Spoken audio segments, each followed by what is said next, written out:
Hello viewers, in this tutorial I discuss about transmission bandwidth with the output SNR. Okay, so for a binary PCM, that's the PCM means pulse code modulation.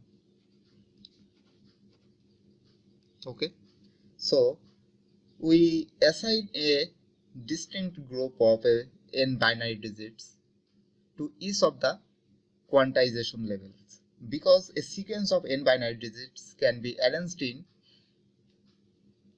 2 to the power n distinct patterns. So like that, the equation will be L equal 2 to the power n or n equal log 2L.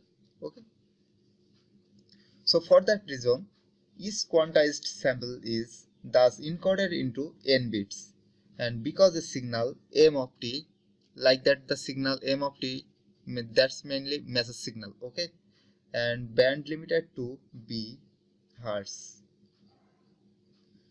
requires a minimum of 2B samples per second. Okay, so we require a total of 2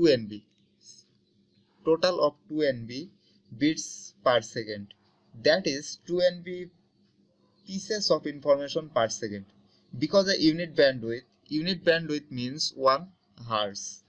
Okay, can transmit a maximum of 2 pieces of information per second, and we require a minimum channel of bandwidth.